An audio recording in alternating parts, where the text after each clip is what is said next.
Ok. Yo sé que este video tenía que haber salido hace 5 meses, pero tengo una buena explicación para esto. Lo que pasa es que yo escribo el guión en mi teléfono y este se quedó sin espacio y yo como buena persona de 200 de IQ lo reinicié y no guardé nada. Esto me pasó 2 veces y al final me aburrí a escribirlo por tercera vez. Por lo que el día de hoy he decidido traer en un mismo video el volumen 4 y 5, en lo que es considerado como lo peor de RWBY.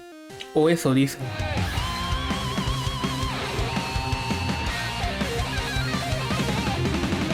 Antes que nada debo decir que a mí me gustaron ambos volúmenes, pero es cierto que en el conjunto de la serie estos son los peorcitos de la saga.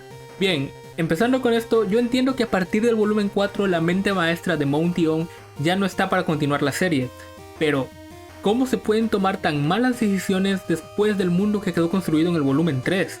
Y no es que el volumen 4 sea malo, me gusta al igual que el 5, pero vienes con la primicia de la destrucción de lo que era tu hogar, perdiste a tus amigos, y los que se encargaron de esto les pareció buena idea meter comedia, y no una comedia divertida. Es algo incómodo de ver, y no traten de decir que RWBY está intentando animar al equipo, porque no es que los demás se mantengan serios frente a su chiste, la acompañan en ello. Ambos volúmenes comparten algunas cosas, como lo es la aparición de personajes nuevos, de los cuales los que menos me gustaron fueron los que más importancia tenían.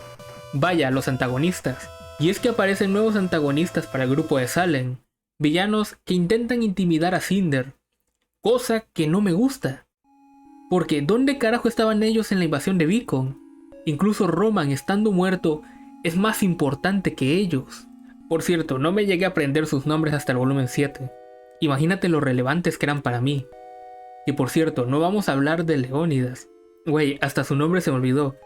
Pero su personaje, para mí, es una basura para el volumen 5. Pero es que ni el diseño ayudaba a estos nuevos antagonistas. Son los diseños más básicos que he visto para unos villanos.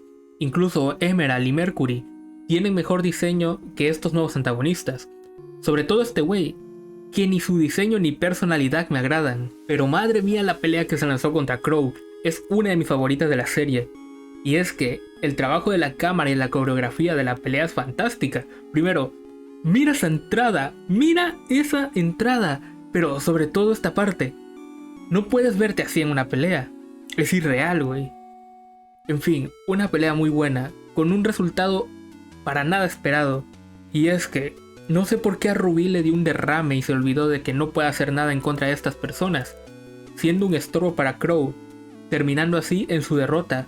Y Dios mío, mientras lo veía en directo en mi canal de Twitch, esperaba que Crow no muriera por el veneno, porque destruiría el volumen por nerfear un personaje.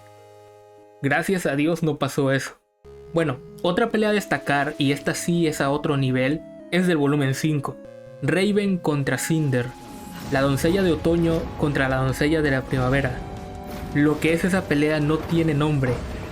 Una bestialidad en animación y lucha de alta velocidad, que me da risa porque mientras ellas están teniendo la pelea del siglo, justo arriba de ellas se está llevando la peor pelea de todas, en la cual se ve el nerfeo en su máximo esplendor.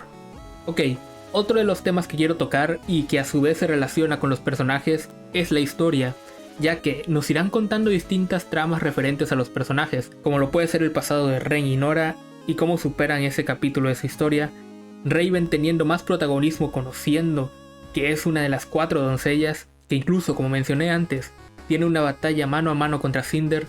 También está la trama de Oscar Midoriya, es literalmente el diseño del de culo, pues resulta ser el contenedor para el renacimiento de Ozpin.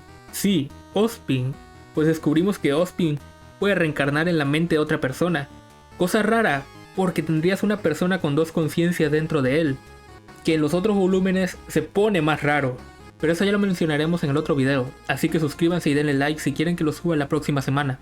Pero bueno, me gusta el dilema existencial de Oscar al enterarse de esto, porque imagina estar tranquilamente en tu casita y que de repente empieces a escuchar voces. Está cabrón. Que bueno, al final es él el que carrea el volumen 5, ya que ahí es donde vamos conociendo más del personaje. Por cierto, ¿podemos parar a hablar de Ilia? Uno de los antagonistas mejor trabajados en la trama de Blade, ya que nos la van metiendo poco a poco, conociendo más de ella, llegando al punto en el que conocemos que esta está enamorada de Blade, siendo el primer personaje abiertamente homosexual de RWBY. y que no está nada forzado, porque no te dice en la cara me gusta, simplemente dice quería que me miraras como Adam y te quedas como ¿qué? Pero bien, esto es sencillamente algo bien trabajado, no como las locuras de chipeos que tienen otros diciendo que Blake y Yang se van a quedar juntas, por favor, no, que eso ya hablaremos más en los próximos volúmenes. Una de las cosas que más me gusta es que no olvidan a los miembros del Team Ruby, que aunque estén separados, nos muestran cómo están lidiando con la culpa o los traumas que les dejaron la invasión de Beacon. Sin embargo, la historia tiene sus errores. Si bien la del volumen 4 es decente con eso de intentar llegar a Mistral y en el transcurso pasarlo de Ren y Nora, la del volumen 5 tiene ciertos problemas que, en palabras de Leónidas, Mistral es el territorio más extenso del mundo. Ah, claro, pero una pequeña vista a la ciudad y sus habitantes te los metieron por tú sabes dónde, y espera, ni un solo cazador o maestro en la escuela. O sea, tienes una jodida reliquia en tu escuela y no hay nadie. Que sí, que Leónidas está aliado con Salem, pero es tan irreal que ese lugar o en toda la ciudad no haya cazador alguno. Y no es solo eso, en la parte final llegan los burros a salvar la escuela, o sea, ¿en qué cabeza cabe que esto es lógico? Que sí, que también llegan como 4 naves de policías para un güey que destruyó Beacon. Creo que en sí lo que más me molesta de esto es que no vemos ni una pizca de la ciudad, ni una pizca de sus habitantes. Y es que, hermano, Menagerie, que es la ciudad natal de Blake, tiene más vida que la propia Mistral. No sé cuál fue la decisión detrás de hacer todo esto, porque algo que a la vez los anteriores es que el mundo se sentía más vivo. Incluso con esto, el volumen 1, con esas manchas negras moviéndose en el fondo, se siente más vivo que el 5. Ahora sí, los nerfeos. Dios mío, los nerfeos. ¿Cómo puede pasar Crow de enfrentarse tranquilamente a Tyrant a sufrir contra Hazel? No, espera. A sufrir contra Lionheart. Eso no tiene perdón de Dios. Otro afectado es Adam. Blake lo humilla con el primer movimiento. Adam siempre fue mostrado como un personaje poderoso, fuerte, alguien que se hacía respetar. Pero cuando está a punto de destruir Haven y llegan los furros buenos, este se echa para atrás, con la cola entre las patas. Se supone que era un plan a nivel de Beacon. ¿Dónde están los demás miembros de White Phone? ¿Por qué hay como 5 gatos ahí nada más para atacar la escuela? Aquí es donde te digo que a esta gente le dio paja animar todo. Aunque entiendo a dónde pudo ir todo. En los minutos finales sale un tráiler de una nueva serie llamada Genlock, que a decir verdad no tengo muchas ganas de verla. Es ver el diseño del equipo y digo, por aquí no paso. Pero puedes notar que probablemente ambos estaban en el mismo tiempo de desarrollo. ¿Y a dónde se fue el equipo creativo? Probablemente a Genlock. Estas son suposiciones mías, no sé si de verdad pasó eso. En fin, fuera de esto del volumen 5, todo el desarrollo del inicio es bastante interesante. Saber más y más de algunos personajes como Raven, llegar a su pelea con Cinder, que es lo mejor. Ver desde el volumen 4 el desarrollo de Juan y cómo es que lidia con la pérdida de una amiga. Y con un final que promete, ya que se dirigirán a Atlas. Y ya habiendo visto todo, digo, ¡ay papá lo que se viene! Sin más, los invito a dejar en los comentarios su opinión acerca de estos 2 volúmenes.